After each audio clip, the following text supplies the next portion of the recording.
সাম্প্ৰদায়িক বিষবাষ্প বিয়পাবলৈ নহয় প্ৰেমৰ প্ৰতিশোধ লবলৈহে পাঞ্জাবাৰীৰ মছজিদত গাহৰি মাংস পেলাইছিল অভিযুক্ত মৃদুপৱন পাঠকে সিসিটিভি ফুটেজৰ ভিত্তিত বৰপেটাৰ পৰা মৃদুপৱন পাঠকক গ্ৰেপ্তাৰ কৰিছে দিছপুৰ আৰক্ষীয়ে AS 15K2775 নম্বৰৰ স্কুটিখনেৰে আহি মছজিদ চৌহদত গাহৰি মাংসৰ টুপুলা পেলাই থৈ গৈছিল মৃদুপৱন পাঠকে মৃদুপৱনৰ স্কুটিখনো জব্দ কৰিছে দিছপুৰ আৰক্ষীয়ে প্ৰেমৰ প্ৰস্তাৱ প্ৰত্যাখ্যান কৰাৰ বাবে যুৱতীগৰাকীক বদনামী কৰিবলৈ এই কাণ্ড সংঘটিত কৰিছিল মৃদুপৱনে বাৰে বাৰে প্ৰেমৰ প্ৰস্তাৱ দি হাৰাশাস্তি কৰাৰ বাবে মৃদুপৱনৰ ফোন নম্বৰ ব্লক কৰিছিল যুৱতীগৰাকীয়ে মছজিদ কৰ্তৃপক্ষৰ সন্মুখত সকলো কথা স্বীকাৰ কৰিছে মৃদুপৱন পাঠকে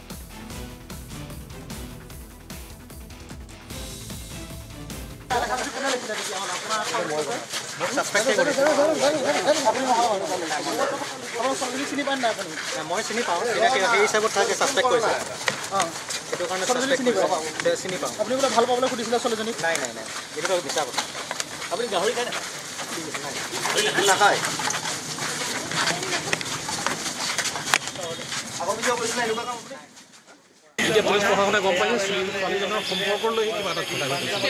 প্ৰেমৰ সম্পৰ্ক কিবালৈ অলপ ভেদাভেদ হোৱা বুলি আমি গম পাইছোঁ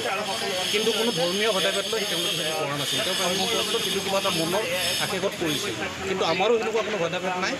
আৰু আমাৰ তাতে বাকী বা হিন্দু মুছলিম কোনো এনেকুৱা ভেদাভেদ হোৱা নাই কিন্তু প্ৰেমৰ সম্পৰ্ক লৈ এনেকুৱা ধৰণৰ কাম কৰি যাম